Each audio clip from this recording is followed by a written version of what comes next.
दोस्तों आप फार्मेसी में चाहे डी फार्मेसी कर लीजिए या फिर बी फार्मेसी कर लीजिए, दोनों के ही अपने अपने बेनिफिट्स हैं, दोनों के ही अपने अपने स्कोप्स हैं। डी फार्मेसी बहुत सारे स्टूडेंट्स करते हैं जैसे ही 12th कंप्लीट कर लेते हैं, जिन्हें एकदम से अर्निंग स्टार्ट करनी है या फिर अर्निंग सोर्स अपना बनाना है। बी फार्मेसी में क्योंकि टाइम लगता है, 4 साल का कोर्स है, थोड़ा लंबा चलता है, इसलिए इसमें भी काफी सारे स्टूडेंट्स एडमिशन लेते हैं। पर ज्यादातर इसमें वही स्टूडेंट्स एडमिशन लेते हैं जो सीरियसली पूरे कोर्स को पढ़कर आगे बढ़ना चाहते हैं या फिर मेडिसिन लाइन में कुछ आगे निकलना चाहते हैं या फिर अपनी मैन्युफैक्चरिंग स्टार्ट करना चाहते हैं। बहुत सारे अलग अलग ऑप्शंस होते हैं, दोनों के ही अपने अपने फायदे हैं, जैसा मैंने आपको शुरू में बताया। डी फार्मेसी और बी फार्मेसी पर बहुत सारी वीडियोस अब तक हमने बनाई हैं और जब जब आप लोगों का कोई भी रिकमेंडेशन आया है या जब जब आपके कोई भी सवाल आए हैं, उस पर हम वीडियोस लेकर आते हैं और आपके डाउट्स को क्लियर करने की कोशिश करते हैं। बी फार्मेसी कोर्स 4 साल का है, डी फार्मेसी की बात करोगे तो 3 साल का हो जाता है, क्योंकि लेटरल एंट्री इसमें मिल जाती है। और आपके जितने भी सवाल जो हमारे पास आए थे, जो डिटेल्ड वीडियो बनाने के लिए आपने बोला था, जिसमें हम आपको अभी बताएंगे कि क्या है प्रोसेस, क्या है एलिजिबिलिटी, मतलब एडमिशन आप कैसे ले सकते हैं, एलिजिबिलिटी क्या है, ड्यूरेशन क्या होगा, फीस क्या होगी, अच्छे कॉलेजेस कौन से हैं, एग्जिट टेस्ट कैसे होगा, पीसीआई कैसे चेक करें, ऐसे बहुत सारे सवाल जो आप लोगों ने पूछे हैं, आज उन सभी सवालों के जवाब देने की कोशिश करेंगे अपनी इस वीडियो के माध्यम से। क्योंकि हर साल लाखों स्टूडेंट्स एडमिशन लेते हैं, लाखों बता रहा हूं मैं आपको, क्योंकि बहुत सारी सीट्स हैं, बहुत सारे कॉलेजेस हैं, बहुत सारी यूनिवर्सिटीज हैं और वो सभी फार्मेसी कोर्सेज करवाते हैं और कोर्सेज करने के बाद स्टूडेंट्स अलग अलग सेक्टर्स में निकल जाते हैं। डी फार्मेसी वाले ज्यादातर फार्मेसिस्ट बन जाते हैं, मतलब अपनी शॉप खोल लेते हैं। बी फार्मेसी वाले और भी अपने अलग अलग सेक्टर्स में चले जाते हैं। तो अभी मैं आपको डिटेल में बताऊंगा बी फार्मेसी के बारे में। ज्यादा कुछ जानने के लिए दोस्तों बने रहिए हमारे इस वीडियो के साथ। नमस्कार दोस्तों, फिर एक बार आप सभी का तहे दिल से स्वागत करता हूं अपने इस यूट्यूब चैनल पर, जिसका नाम है काउंसलिंग इंडिया और मेरा नाम है वीरेंद्र वर्मा। दोस्तों हालांकि जैसा मैंने आपको पहले बताया कि बहुत सारी वीडियोस अब तक हमारे द्वारा बनाई गई हैं। PCI pharmacy council of India कैसे काम करता है, कब बना था, कब कब इसमें अमेंडमेंट्स हुए, उस पर डिटेल्ड वीडियो हमारे इसी चैनल पर अवेलेबल है। डी फार्मेसी का एग्जिट टेस्ट किस तरह से होता है, किस किस तरह से एग्जाम ली जाते हैं, वो सब वीडियोस भी अवेलेबल हैं। और जब जब कोई अपडेट आते हैं फार्मेसी को रिलेटेड, हम अपने इस चैनल पर अपडेट करते रहते हैं। हम बात करते हैं सबसे पहले बी फार्मेसी करने के लिए जो उसकी एलिजिबिलिटी है। दोस्तों एलिजिबिलिटी की अगर हम बात करें, बी फार्मेसी आप करना चाहते हैं, 12वीं आपकी पास होनी चाहिए किसी भी रिकॉग्नाइज बोर्ड से।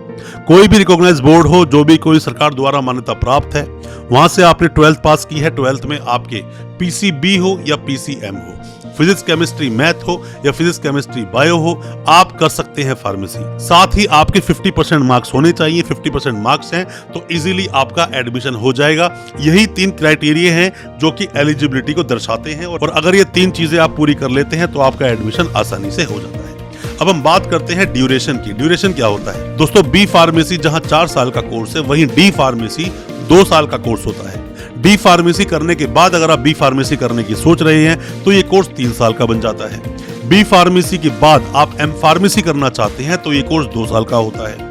हालांकि न्यू एजुकेशन पॉलिसी में बहुत सारे बदलाव हुए, पर अभी तक फार्मेसी पर ऐसा कोई बदलाव हुआ नहीं है और इसमें आने वाले जो भी बदलाव होंगे उसकी भी वीडियोस हम आपके लिए लेके आते रहेंगे। फिलहाल ये 4 साल का कोर्स है, 12वीं के बाद आप कर सकते हो। पर सेमेस्टर एग्जाम्स होते हैं, मतलब कि 8 सेमेस्टर के एग्जाम्स आपको देने पड़ते हैं। दोस्तों आप किसी भी यूनिवर्सिटी के कोई भी डॉक्यूमेंट्स वेरीफाई करवाना चाहते हैं, वेरिफिकेशन के काफी सारे प्रोसेस होते हैं, पर जैसा मैं हमेशा अपनी वीडियोस के माध्यम से बोलता हूं कि आरटीआई एक बहुत अच्छा ऑप्शन होता है। गवर्नमेंट प्रोसेस के थ्रू आपके डॉक्यूमेंट्स वेरीफाई हो जाते हैं, फिर भी आप चाहे तो सीधा यूनिवर्सिटी से ही वेरीफाई करवा सकते हैं। यूनिवर्सिटीज अपनी वेबसाइट पर डिटेल डाल के रखती हैं, या फिर आरटीआई लगवाएं, इसमें हम आपकी मदद कर सकते हैं। और अगर कोई भी डॉक्यूमेंट किसी भी यूनिवर्सिटी से आपने लिए हैं, अब फर्दर डॉक्यूमेंट्स आप निकालना चाहते हैं, माइग्रेशन डिग्री, एलओआर, ट्रांसक्रिप्ट, कुछ भी निकालना चाहते हैं और आप यूनिवर्सिटी से बहुत दूर हैं, आप हेल्पिंग हैंड चाहते हैं, तो हो सकता है इसमें भी हम आपकी कोई मदद कर सके।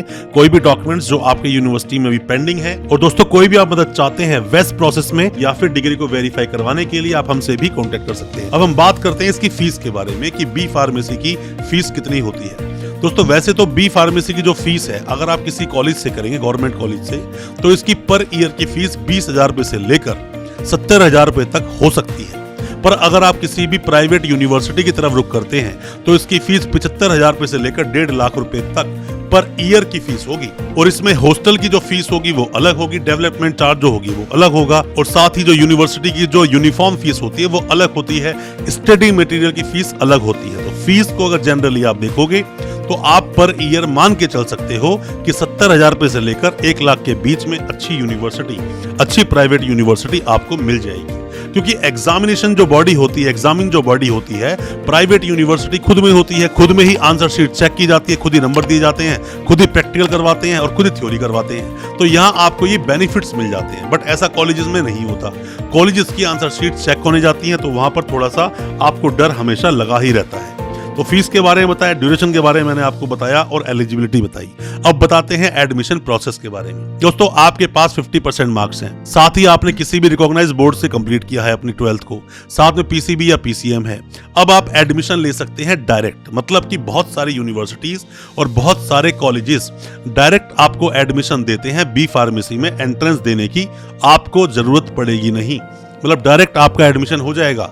क्योंकि एंट्रेंस भी होते हैं बहुत जगह यूनिवर्सिटीज में, वो एक अलग यूनिवर्सिटीज हैं, बट बहुत सारी यूनिवर्सिटीज आपको डायरेक्ट एडमिशन देगी, एंट्रेंस नहीं देना पड़ेगा और सीधा एडमिशन लेने के बाद आपकी एजुकेशन मतलब पढ़ाई आपकी शुरू हो जाएगी और पढ़ाई करने के बाद हर सेमेस्टर में इसके एग्जाम्स होते हैं। साथ ही दोस्तों, हम बात कर लेते हैं बेस्ट कॉलेजेस कौन कौन से हैं। दोस्तों, हमेशा मैं आपको बोलता हूं कि आप कोशिश कीजिए कि आपका एडमिशन गवर्नमेंट यूनिवर्सिटी में हो, गवर्नमेंट कॉलेज में हो, मतलब सरकारी संस्थान में हो।